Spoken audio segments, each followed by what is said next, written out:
दुख होता है देख के। सभी देश के नागरिक हैं और किसान ही है जो देश को चलाता है ना। इनके बिना तो कुछ भी नहीं है। हम खिलाड़ी भी नहीं है। अगर ये हमें खाना ना दे तो हम भी नहीं कम्पीट कर पाते हैं। तो बस लाचारी महसूस होती है कई बार कि हम कुछ कर नहीं पाते हैं। हम देश को रिप्रेजेंट करते इतने बड़े बड़े लेवल पे, लेकिन अपने परिवार को दुखी देख के हम कुछ कर नहीं पाते हैं। तो बस सरकार से यही निवेदन है कि सुनना चाहिए। जैसे आपने पिछली बार अपनी गलती मानी थी, आपने माना था कि कुछ गलत हुआ है, उसके बाद आपने जो वादे किए थे वो पूरे करने चाहिए। और ऐसे मतलब हमारा देश ऐसे उन्नति नहीं करेगा। अगर हमारे अपने लोग ऐसे सड़कों पे बैठे रहेंगे तो देश को भी नुकसान होता है इस चीज से। आपको लगता है कि 200 दिन कैसे पूरे हो गए, लगातार किसान मांग कर रहे हैं अपनी मांगों की बात कर रहे हैं, अभी तक इनकी मांगों को सुना भी नहीं गया, गौर भी नहीं किया। वही बहुत दुख की बात है। वही बहुत दुख की बात है कि 200 दिन हो गए हैं अभी भी बैठे हैं। लेकिन हौसला देख के मुझे ऐसे लग रहा है कि हौसला झुका तो है ना। जब लंबा कोई आंदोलन चलता है तो लोगों में एक उम्मीद टूटने लग जाती है, क्योंकि हम ऐसी जगह से निकले। जब हम दिल्ली में बैठे थे तो हमारे भी हौसले ऐसे होते था कि पता नहीं कब मानेंगे, है ना। लेकिन हौसला देख के ऐसे लग रहा है कि आज पहला ही दिन है। हमारे परिवार को लड़ना आ गया है। शायद उनको पता लग गया है कि अगर उनको अपना हक चाहिए तो मेरे ख्याल से उनको सड़क पे आना पड़ेगा, उनको लड़ना पड़ेगा। और इन्हीं से देख के हमें भी मतलब बहुत हौसला मिला था कि हमें लड़ना सिखाया था, अपने हकों के लिए लड़ना सिखाया था, सच्चाई के लिए बोलना सिखाया था।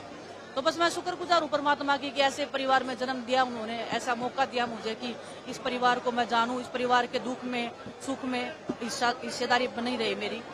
तो बस वही है कि विधानसभा चुनाव भी है हरियाणा में। सर मैं जो चल रहा है उसका असर सीधे तौर पर मुझे नहीं पता पॉलिटिक्स का। जुड़ा हुआ मुद्दा है। मुझे जो है वो काफी ज्यादा नाराज हो रहे हैं। मुझे पॉलिटिक्स का इतना नॉलेज नहीं है, सच्चाई बता रही हूँ। कभी इतना उसमें डीप में गई नहीं हूँ। आप खेलों की पूछोगे तो मैं बता सकती हूँ, लेकिन हर जगह पे किसान है ना। वो अगर नाराज है तो आपको वो खिलाड़ियों पे भी नुकसान होता है। अगर वो हमें खाना नहीं देंगे, मैं वही बोल रही हूँ, अगर वो हमें खाना नहीं देंगे तो हम कैसे कॉम्पीट करेंगे।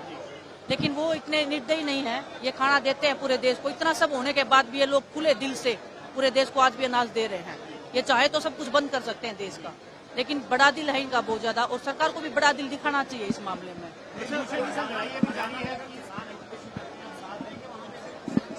क्यों नहीं देंगे? मेरी माँ ने खुद किसान मतलब खेत में काम, मैंने खुद खेत में काम किया है।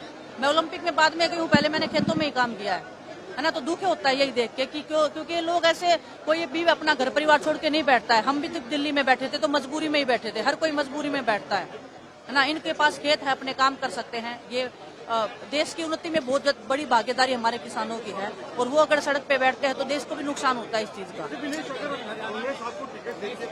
सर ये मैं इस चीज के ऊपर बात नहीं करूँगा पॉलिटिक्स में। मैं अपने परिवार के बीच में आई हूँ। आप लोग अगर इस चीज को घुमाओगे तो इनका जो लड़ाई है, इनका जो संघर्ष है, उसको आप बेकार करोगे। मेरे पे फोकस नहीं है आज मेरे पे फोकस नहीं है आज मेरे पे फोकस नहीं है। आज हमारे इस किसान कौम के ऊपर फोकस होना चाहिए आपका। ये मेरी रिक्वेस्ट रहेगी आपसे बस।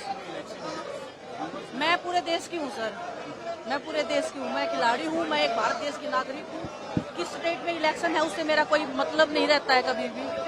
मेरे को बस एक ही पता है कि मेरा देश का नुकसान हो रहा है, मेरे देश के जो किसान है वो परेशान है, उनकी समस्याओं का हल होना चाहिए, और सरकार की फर्स्ट प्रायोरिटी ये होनी चाहिए कि इनका हल होना चाहिए।